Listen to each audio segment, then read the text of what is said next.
Ayan guys, ma-install tayo ngayon ng push lock, push start keyless entry. Ayan. Tapos ito, nilagyan ko na siya ng para clip na lang doon sa pagtap natin. Hindi na tayo ma-splice ng wire or makat para malinis. Yan, sinulda ko siya. Tapos nilagyan ko siya. Ito yung clip na lang natin siya. Yan, tingnan ko kung mapapagana natin itong push start. Baklasin ko lang muna itong cover natin dito. Ayan. Yan guys, naikabit ko na. Ayusin ko na lang yung wiring. Ito. Yan siya. Nagbutas tayo dito. Tapos di ko kasi tatanggalin yung susian. Sasalpakan ko na lang siya ng susi para di mag-lock. Para kung masira man ang keyless natin, pwede siyang susian. Tatakpan ko na lang yung guys. Test natin itong remote. Sa remote natin panderin. Unang tatlong pindot. Under siya guys. Ayan. Mandar yan sa remote. Yung pagpapatay mo sa remote din, patayin natin siya guys. Ayan, patay siya. Tapos di mo siya mapapaandar kapag wala kang remote. Yan, try natin itong push button naman. Pindutin natin ng isa.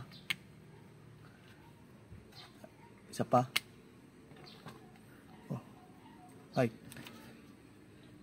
Dito muna natin pala siya guys. I-unlock natin muna.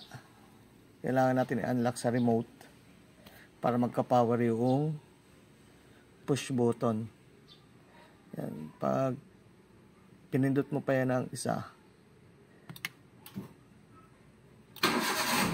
under na siya. Yan. Di mo na kailangan tapakan yung brake niya. Yan, pagka-set up ko naman sa kanya. Yung iba kasi tinatapakan pa sa brake. Pero yan,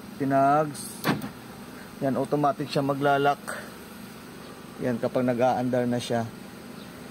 Then, pag pinindot mo lang siya ng isa, hindi siya mamamatay. Hindi siya mamamatay. Dapat, pagpapatay mo siya po start is long press. Yan. Long press bitaw. Yan, pag pinatay mo siya, automatic yung pinto niya mag-a-unlock na siya. Then nagkukurap pa siya dito. Kailangan mo kasi siyang i-unlock para mamatay yung mawala na supply. Yan. Yan, medyo madugo sa wiring pero gamit ko lang kasi guys, gamit lang kayo ng test light. Yeah, saan na ba yung test light natin? Yun lang ang pinaka ano, kasi meron naman siyang diagram.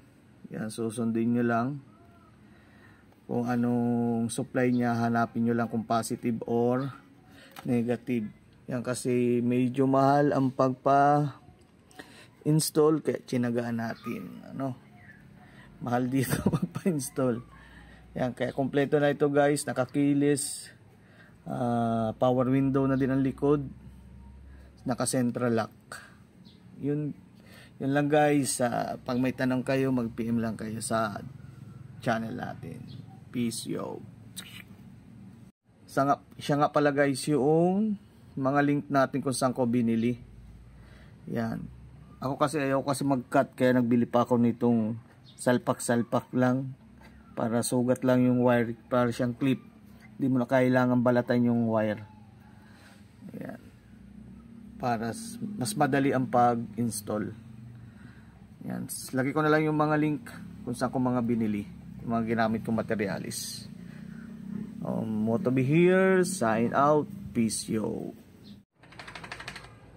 Yan guys, pwede mo din siyang pandarin gamit ang cellphone. Andito yung remote, yung push start. Then pandarin natin siya sa remote.